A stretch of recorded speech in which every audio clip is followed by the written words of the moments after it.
Hi everyone. दोस्तों, पिछले video में हमने शुरू किया था हिंदू लॉ, जिसमें हमने पिछले वीडियो में देखा था हु इज हिंदू। ये हमारा टॉपिक था, ये हमने कवर कर लिया था पिछले वीडियो में। और आज के वीडियो में हम लोग डिस्कस करेंगे क्या, जॉइंट हिंदू फैमिली।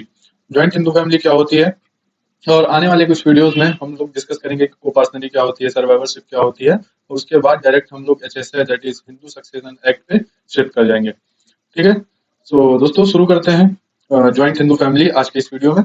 सो चलिए वीडियो शुरू करते हैं। सो दोस्तों, सबसे पहले जो डिफिनेशन आती है वो क्या है, a joint Hindu family consist of all persons linearly descended from a common ancestor including their wifes and unmarried daughters. दूसरा जो डिफिनेशन है वो क्या कहता है, अभी इसको समझेंगे, बिल्कुल चार्ट बना के समझेंगे कि क्या होता है। A family originating from one common male ancestor who may be alive or dead after whom there has been no partition called a joint Hindu family। तो चलिए दोस्तों, इस डेफिनेशन को एक अच्छे से एग्जांपल के थ्रू समझते हैं। सबसे पहले तो हमने क्या ले लिया, एक मेल मेंबर ले लिया, अ कॉमन मेल एंसेस्टर, हमने एक मेल मेंबर ले लिया। उसके बाद हमने क्या किया, लीनियर डिसेंडेंट्स बना लिए। जैसे इसका एक सन हो गया FS, ठीक है, F मीन्स फादर और सन मीन्स इसका F का सन, मतलब सन ऑफ F। ठीक है, दूसरा FS1, ये दूसरा इसका चाइल्ड है। तीसरा FD मतलब डॉटर ऑफ F, और एक और इसकी बेटी है FD1, और एक और लास्ट में इसका सन है FS3। राइट, तो इसके ये 5 बच्चे हैं। ये जो F है इसकी मैरिज हुई थी W से, यानी कि वाइफ ऑफ F, और इसकी भी शादी हुई थी W1 से, इसकी हुई थी W2 से, और ये जो इसकी बेटी है वो क्या है, अनमैरिड है, अनमैरिड है ये। और ये जो है ये क्या है, मैरिड है। ये बेटी जो है इसकी मैरिड है, और ये जो FS3 है ये क्या है, ये अनमैरिड है। राइट, तो दोस्तों FS जो है उसका W1 से जो बच्चे हुए वो 2 बच्चे हुए। कितने हुए, 2 बच्चे। सपोज करिए FSS, और एक डॉटर भी हुई FSD। राइट, और इसको भी इससे एक ही बच्चा है तो वो लिख लिया हमने FS1S, और ये अनमैरिड है, ये डॉटर है, और इसके जो है इसकी सपोज लो ये W3 वाइफ है, और इसके भी 2 बच्चे हैं FS3S, और इसके भी एक मान लीजिए डॉटर भी है FS3D। राइट, तो ये जो फैमिली है ये क्या है, एक जॉइंट फैमिली है। क्यों, क्योंकि यहाँ पे अभी नो पार्टीशन, कोई पार्टीशन नहीं हुआ है। ठीक है, अभी हम देखेंगे कि ऐसी कौन सी रिक्वायरमेंट्स हैं जो फुलफिल होनी चाहिए एक जॉइंट हिंदू फैमिली होने के लिए। अभी देखिए यहाँ पे F है, उसकी एक वाइफ है, और उनके ये चाइल्ड है FS, FS1, FD, FD1 और FS3। अब देखिए ये एक क्या है, एक जॉइंट हिंदू फैमिली है, पर ये जो FD1 है जो मैरिड है वो क्या होगी, ये इस फादर की जॉइंट हिंदू फैमिली में नहीं होगी। ये किसकी जॉइंट हिंदू फैमिली में होगी, ये हस्बैंड की जॉइंट हिंदू फैमिली में होगी। ठीक है, जो अनमैरिड डॉटर है वो किस में होगी, वो फादर की जॉइंट हिंदू फैमिली होगी। ठीक है, ये फादर की जॉइंट हिंदू फैमिली में होगी। राइट, तो आई होप आपको ये डायग्राम समझ में आया होगा, इसको याद रखिएगा, आगे ये बहुत काम आने वाला है। दूसरा देखिए, a joint Hindu family consist of, joint Hindu family में कौन कौन आ जाता है, a common male ancestor and his wife. यहाँ पे देखिए कॉमन मेल एंसेस्टर कौन हो गए, FS1, FS, ये सब जितने हैं, FS3 ये और इनकी वाइफ, ये सब क्या आ जाएंगे, जॉइंट हिंदू फैमिली में आ जाएंगे। दूसरा है his lineal male descendants together with their wife. ठीक है, ये भी हमने देख लिया। अनमैरिड डॉटर्स, ये भी हमने देख लिया। डाइवोर्स डॉटर्स, अगर सपोज करिए ये FD1 है, FD1 है, इसका जो है कलर चेंज करते हैं। ये दोस्तों जो FD1 है इसका क्या हो जाए, डाइवोर्स हो जाए। अगर इसका डाइवोर्स हो जाए तो क्या होगा, ये फिर से फादर की जॉइंट हिंदू फैमिली में आ जाएगी। राइट, और अगर ये मैरिड है तो वो हस्बैंड की जॉइंट हिंदू फैमिली में आएगी। तो डाइवोर्स डॉटर्स जो आएंगी वो फादर की जॉइंट हिंदू फैमिली में आएंगे। The children of male descendants, जैसे FS1 है उसके जो चिल्ड्रन है FS1S, तो वो क्या आएंगी, वो इसी जॉइंट हिंदू फैमिली में आएंगे, इस पूरी जॉइंट हिंदू फैमिली में आएंगे। उसके बाद है विडो ऑफ मेल डिसेंडेंट्स, जैसे फॉर एग्जाम्पल ये जो FS3 है, ये इसकी डेथ हो जाती है, इसकी क्या हो जाती है, डेथ हो जाती है। तो जो इसकी वाइफ होगी वो भी क्या आएगी, वो भी इसी फादर की जॉइंट हिंदू फैमिली में आएगी, और इसके जो बच्चे होंगे वो भी इसी जॉइंट हिंदू फैमिली में आएंगे। मतलब यहाँ से इनके जो बच्चे होते जाएंगे, जब तक इनकी प्रॉपर्टी में पार्टीशन नहीं हो जाता तब तक क्या है, ये एक जॉइंट हिंदू फैमिली रहेगी। दूसरा दोस्तों, ये जो है, एक जॉइंट हिंदू फैमिली स्टार्ट करने के लिए एक कॉमन एंसेस्टर की जरूरत होती है, और वो उसका प्रेजेंस होना जरूरी है। ठीक है, अगर वो नहीं होगा तो एक जॉइंट हिंदू फैमिली नहीं मिले बनेगी। बट स्टार्ट करने के लिए जरूरी होता है, बट इसके कंटिन्यूएशन के लिए इसकी प्रेजेंस होना जरूरी नहीं है। अब इसके बच्चे हो गए हैं, ठीक है, अब इसकी डेथ भी हो जाती है, फिर भी ये जो इनकी मदर्स होंगी या एफ की जो वाइफ है और ये इनके बच्चे, ये सारे मिलके क्या एक जॉइंट हिंदू फैमिली बनाएंगे। नेक्स्ट आता है दोस्तों वेज, किस तरह से हम एक जॉइंट हिंदू फैमिली का हिस्सा बन सकते हैं।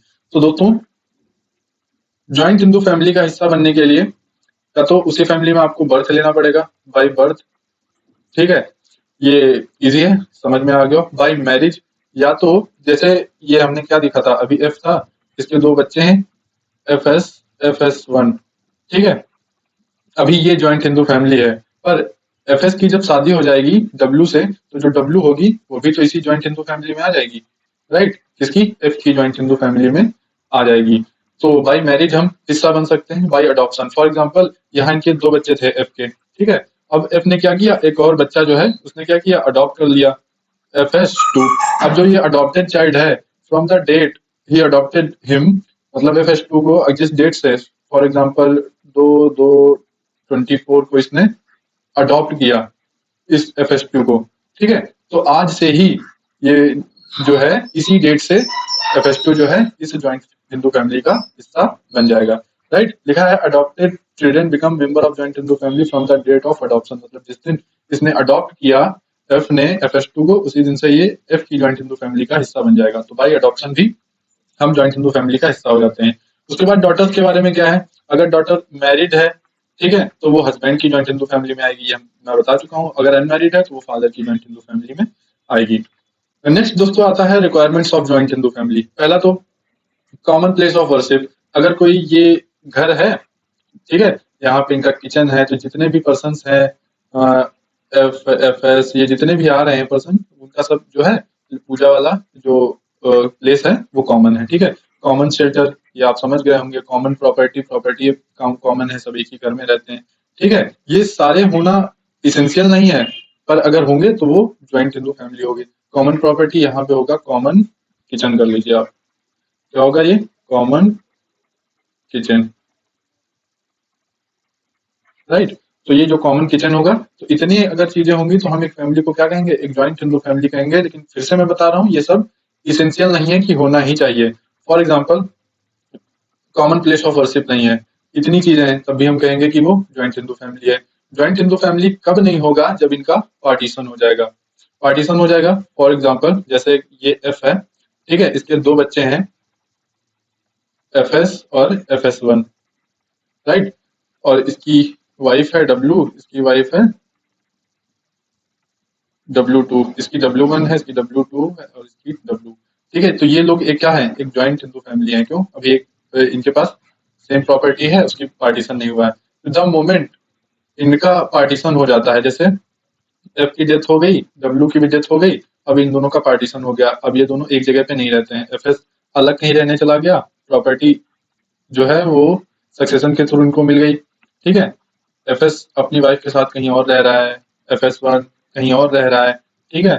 तो अब जो है डिफरेंट ज्वाइंट फैमिलीज बन जाएंगी, पर ये इनकी ज्वाइंट फैमिली में ये नहीं काउंट किए जाएंगे, ठीक है। अब इनके जो बच्चे होंगे, डॉटर होगा, सन होगा, वो डिफरेंट ज्वाइंट हिंदू फैमिली बनाएंगे। कहने का मतलब है कि अगर कोई एक ज्वाइंट फैमिली है, वहां पार्टीशन हो जाता है, तो वो इस ज्वाइंट हिंदू फैमिली का हिस्सा नहीं रहेंगे, पार्टीशन के बाद वो डिफरेंट ज्वाइंट हिंदू फैमिली बनाते हैं, राइट।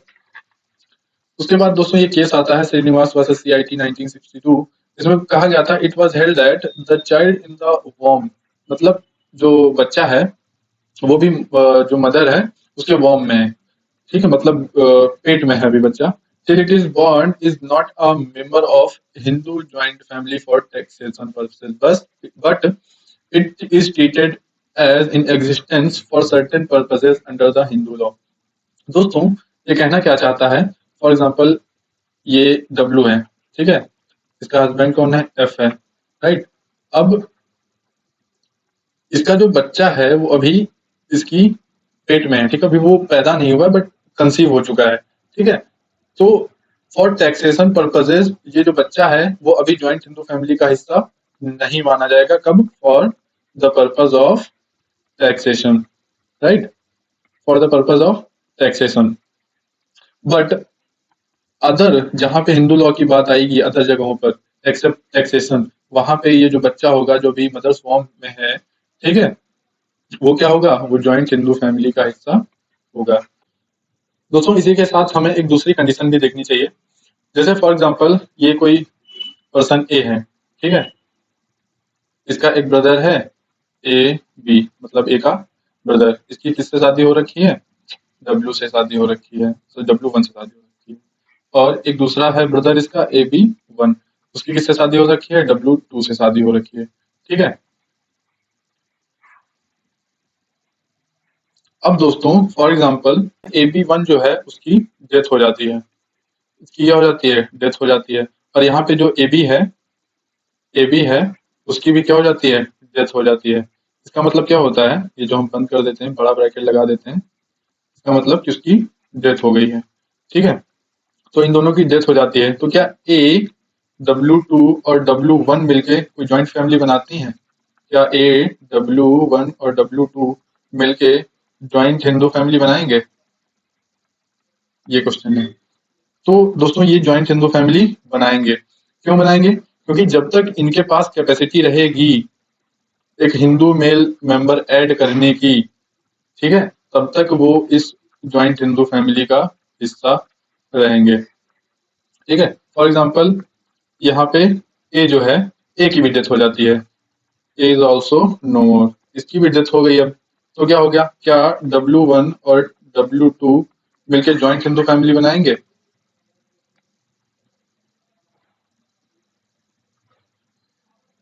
यहाँ पे जो आंसर होगा वो होगा यस। क्यों, क्योंकि इनके अंदर अभी कैपेसिटी है एक मेल मेंबर ऐड करने की, कैसे, बाय अडॉप्शन के थ्रू। ये जो है डब्ल्यू वन या डब्ल्यू टू में से कोई अगर बी को अडॉप्ट कर ले तो क्या हो जाएगा, एक मेल मेंबर इनके फैमिली में ऐड हो जाएगा, राइट।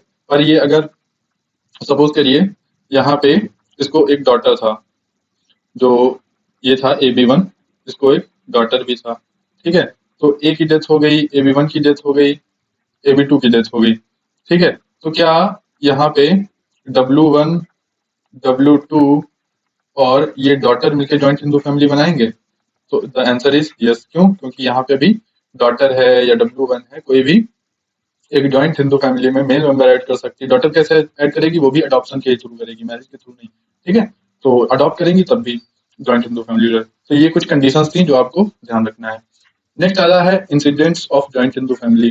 तो आपको इंसिडेंट्स तो पता ही चल गए होंगे अभी तक, जो क्या है, a common male ancestor is necessary for bringing the joint Hindu family in existence but not necessary for continuation. ये पहला ही पॉइंट मैंने आपको बताया था कि जॉइंट हिंदू फैमिली को एग्जिस्टेंस में लाने के लिए एक कॉमन मेल मेंबर की जरूरत होती है, कॉमन मेल एंसेस्टर जिसको बोलते हैं उसकी जरूरत होगी, बट उसकी कंटिन्यूएशन के लिए उसकी जो प्रेजेंस है वो नेसेसरी नहीं है, ठीक है।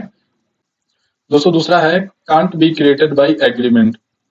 जो जॉइंट हिंदू फैमिली है वो एक किसी एग्रीमेंट से नहीं क्रिएट की जा सकती। जैसे फॉर एग्जांपल कोई पर्सन एफ है, वो क्या करे, एक एग्रीमेंट कर ले किसी पर्सन से कि आप 2 साल के लिए इस फैमिली का हिस्सा बन जाइए, इतने साल के लिए वो है, तो वो उस फैमिली का हिस्सा नहीं माना जाएगा, एक्सेप्ट क्या है, मैरिज शादी हो जाएगी तो जो डॉटर आएगी वो इसकी फैमिली का हिस्सा होगी, ठीक है। और जो अडॉप्शन है, जो सन आएगा वो भी इसकी फैमिली का हिस्सा होगी। मतलब अडॉप्शन और जो मैरिज के थ्रू है वो क्या है, जॉइंट हिंदू फैमिली का हिस्सा बना जा सकता है। ये हमने पीछे देख लिया। Joint Hindu family no legal existence, मतलब अगर कोई जॉइंट हिंदू फैमिली है उसका कोई कंपनी की तरह लीगल एग्जिस्टेंस नहीं होता है।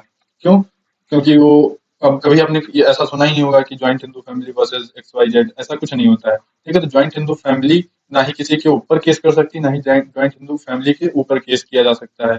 तो उसका कोई लीगल जो है एग्जिस्टेंस नहीं होता है, बस जॉइंट हिंदू फैमिली एक टर्म है, ठीक है, जिसमें एक कर्ता होता है और उसकी कुछ रिस्पॉन्सिबिलिटीज होती हैं, ठीक है। The members collectively own and possess property. Joint Hindu family है, जैसे कोई प्रॉपर्टी है तो उसकी कोई बहुत सारे बच्चे होंगे उस घर में, उस एफ के जैसे थे बहुत सारे बच्चे, ठीक है। तो वो जो प्रॉपर्टी होगी तो उन पर वो पोजेशन होगा, ओनरशिप होगी उन बच्चों की, ठीक है। और दूसरा है the status of joint Hindu family member came to end by conversion by marriage to non Hindu, adoption and marriage of daughter. मतलब अगर कोई पर्सन है वो किसी नॉन हिंदू से शादी कर लेता है या कन्वर्जन हो जाता है, वो हिंदू रहा ही नहीं, तो क्या होगा, वो जॉइंट हिंदू फैमिली नहीं का हिस्सा नहीं रह जाएगा, ठीक है।